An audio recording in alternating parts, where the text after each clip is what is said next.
I don't know how this video is going to go, but I do want to do this video talking about injuries, talking about rehab processes, and talking about baseball injuries, obviously, and your morale and your overall perception and outlook on life during a time of which you have an injury. So I wanted to do something like this, especially right now while I'm in season, because I recently got, I wouldn't even call it injured, but it's a reoccurring thing that happens ever since I got bone spurs removed, bone chips removed in 2016, that they kind of just come back and they float into an area in which causes a lot of inflammation, elbow inflammation, and then it's like I can't throw. I'm limited to extension, flexion, stuff like that. So obviously inspired to do a video like this due to my current situation and just kind of being someone that in recent history has missed time from injuries. 2017 got hit in the face with a comebacker, missed substantial amount of time, broke my nose, deviated septum, blah, blah, blah. And then 2018, the whole lat thing that took 18 months to come back from, and more time for COVID protocols and stuff like that. And now, this. So I don't know, I don't have really anything scripted, but just gonna speak from the heart and speak what I'm feeling right now. It sucks, right? It sucks to be freaking injured. And it sucks to, obviously every injury is like different. And I think everyone knows, everyone's like mental awareness is different in terms of like what the injury is, right? So for example, like if the injury is like a freak thing that happens that puts you out, it's probably going to be easier for you to like mentally accept that. Whereas if it's like an injury to the thing that, is your livelihood, AKA professional pitcher's livelihood is the arm.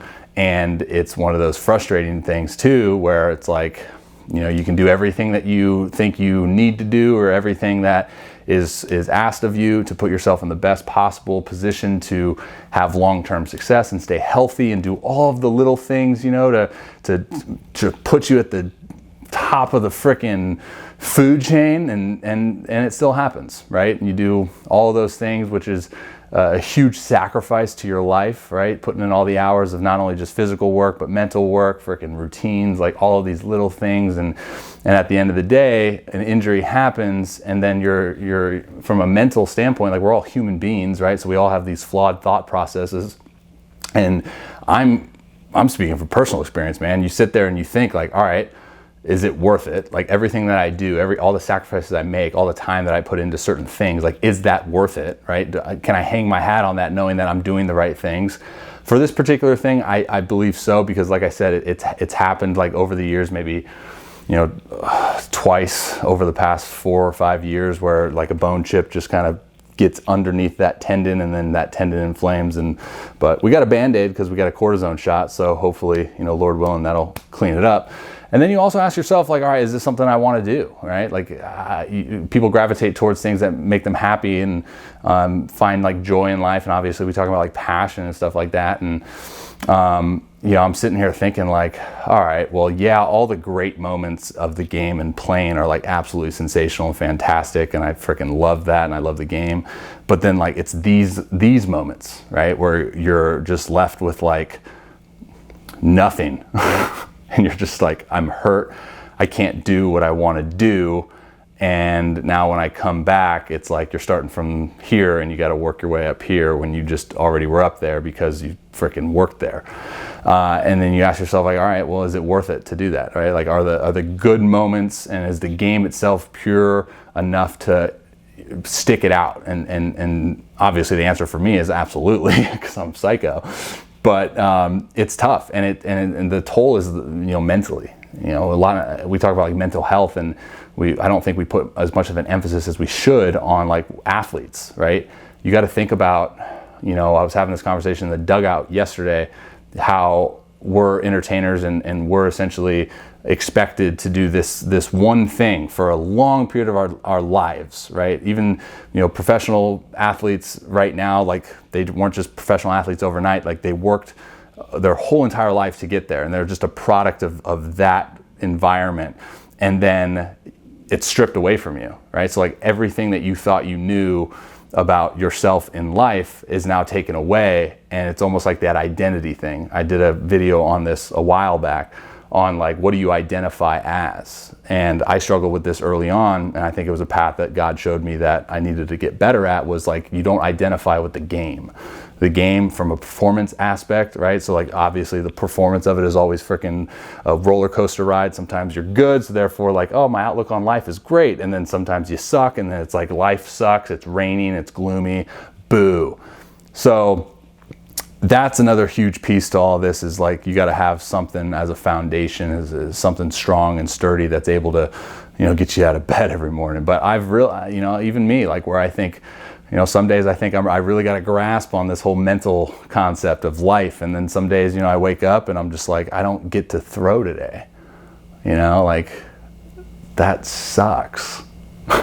So what I'm kind of going through right now, and maybe just kind of do more videos along the way, I'll probably vlog it, to be honest, is just trying to find like purpose. And, you know, fortunately enough for me, is like, I have my brand, and I have my remote company, and all those other outlets that keep me occupied and keep me living in such a way that, like, okay, I have purpose. Like, I can get up out of bed in the morning and really still, you know, be excited for attacking the day. But trust me, I've been there to where I haven't had that kind of stuff, and it was like, all you knew was the game, and then that game's gone, and it's like, okay, now we got to kind of like readjust, we got to shift, like, what can I do, right? That's why you see, I think, like, a lot of people, especially athletes, when they get hurt, man, they go into a dark place. Anyone really gets hurt and go in a dark place, right? So my thing is find little things throughout the day that give you that sense of joy, whether it be being around people. And that's a huge encouragement that I've realized too, is like,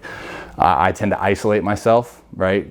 Just because, like, work purposes and stuff, but be around people and thrive off other people's energy, right? From like an external standpoint, because, you know, we're human, obviously, as much as we'd like to think that our energy is uplifting and positive internally, like on point, especially when moments in your life that happened you didn't want to happen, it's going to be a little bit down, so you can feed off external energy as well. That's something that's helped these last few days when the team has been on the homestand, is being around my teammates and still just talking and stuff like that, and find things you can still kind of like compete at, you know, whether it be a freaking little game on your phone or something that gets your competitive juices flowing. I know it sounds kind of silly, but it does hold truth in terms of, you know, finding something that gets you a little amped, right? It's tough, man. I wish there was a clean cut answer to, like, hey, how do you approach being injured and like being in a dark place?